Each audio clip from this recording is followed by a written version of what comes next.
From the White House, an announcement and a beginning. President Eisenhower heralds man's most concerted effort to learn about the place where he lives. 64 nations are cooperating in the unprecedented undertaking. July 1st marks the beginning of one of the great scientific adventures of our time, the International Geophysical Year.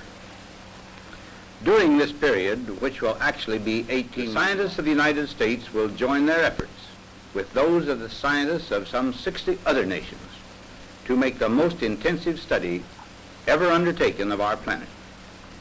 The scientists tell us that they cannot possibly anticipate all of the valuable scientific knowledge that will result from their efforts.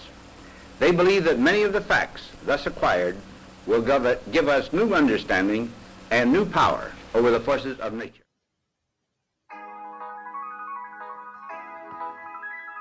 The International Geophysical Year was an important time for the world, possibly more important than any of the international polar years, from its discovery about space in Antarctica to the legacy it left from the information people retained through resistant work.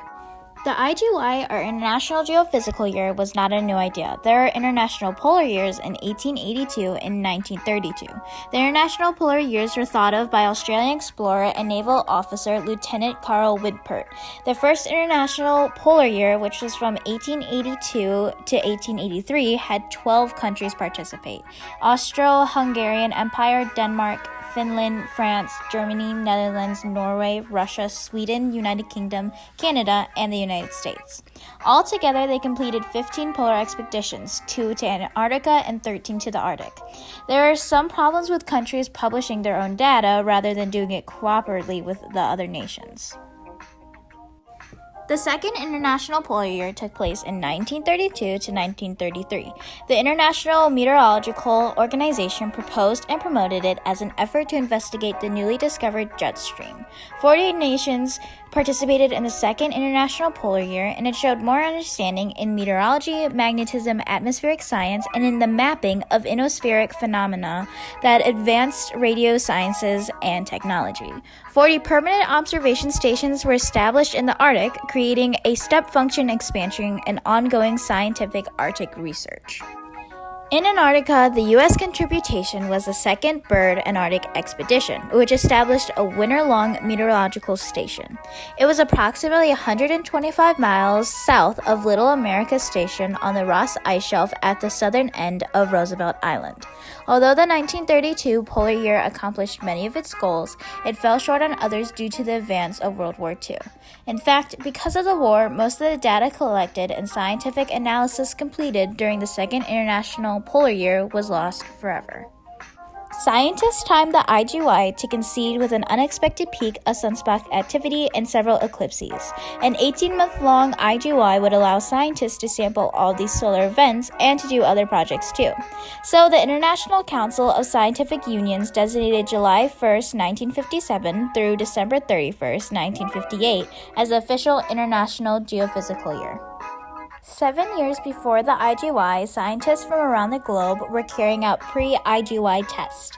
Plenty of international organizations helped the planning process, and those planners encouraged other nations to suggest other projects that should be conducted during the IGY. A research station in Antarctica was built. Scientists worked on rockets that could bring objects to space. Even the technology built for war was rebuilt for peaceful purposes.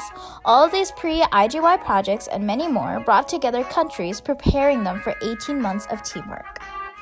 In total, 67 countries participated in the IGY. Those include Argentina, Australia, Brazil, Canada, Cuba, Egypt, France, East and West Germany, Greece, Iceland, India, Israel, Italy, Japan, Mexico, South Africa, the Soviet Union, Spain, the United Kingdom, the United States, and many more.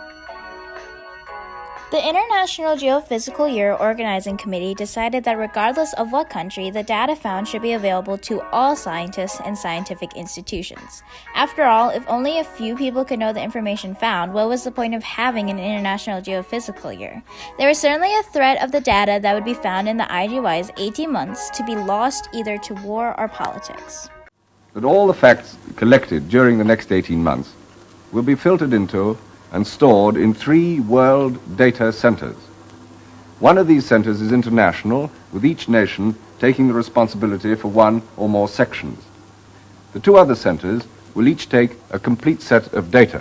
One will be in the United States of America and the other in Russia. So in April 1957, scientists and the committee established the World Data Center system. The United States hosted World Data Center A and the Soviet Union hosted World Data Center B.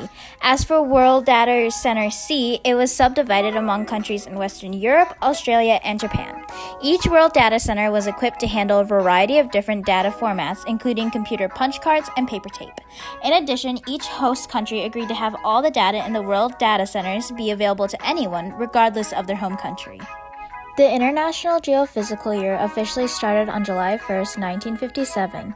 In the 18 months that the IGY was in action, numerous projects were being conducted around the globe. A good amount of attention was spent on Antarctica and space, but there were plenty of other projects.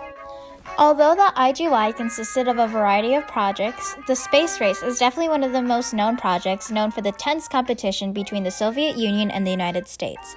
On October 4th, 1957, the Soviet Union launched the first Earth satellite, Sputnik, into space. Scientists soon found out that they couldn't access any of the data because Sputnik was launched by a military missile. People wanted to know more about space but couldn't get the information they needed. Soon countries were in competition to see who could get the data everyone was so desperate for. The United States of America launched their first satellite, Explorer 1, on January 31st, 1958. The beams of powerful searchlights light up the missile. The drama approaches the final act, the Army's first attempt to fire a man-made moon into orbit. Late evening, Friday, January 31st, 1958, in a blockhouse at Canapoli. The countdown to Explorer 1. 10, 9, 8, 7, 6, 5, 4, 3, 2, 1. Firing command. Command. Firing command. Think command.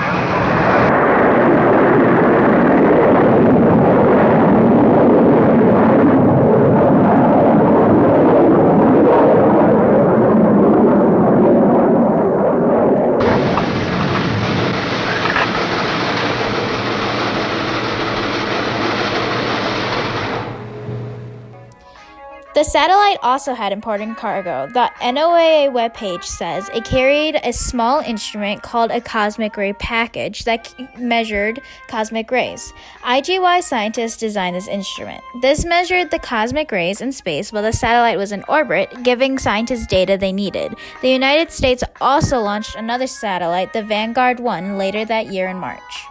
The International Geophysical Year also put a lot of focus on exploring Antarctica. Scientists from different countries can meet in Antarctica and work together to figure out questions they have. For example, during the IGY, Alan Rogers had a question. If you stay in Antarctica, does a person's body get used to the climate? And if they do, can they wear less layers of clothing and still be comfortable? He made his team members fill out cards to track their behavior, and eventually all the data was sent to a lab to be examined. Rogers tried to find numerous people who could understand the data, but nobody understood it. Rogers didn't give up though, and 10 years after his time in Antarctica, he found the answer. No, a person who has not been living in Antarctica for a long time will not get used to the weather. Rogers is just one of the many scientists that answered the world's questions during the IGY. The IGY left a legacy that people can still see in our culture today. For example, the National Oceanic and Atmosphere Administration, or the NOAA, was mainly based on ideas and collected data from the IGY. The IGY was a monumental time for mankind. The IGY also shows an array of examples of diplomacy and debating. The Antarctic Treaty is a great example. 12 countries had to agree that Antarctica was going to be used for scientific purposes only, and eventually they all agreed. The IGY also experienced successful and unsuccessful experiments. While other scientists were sending satellites into space, Alan Rogers led an unsuccessful experiment in Antarctica.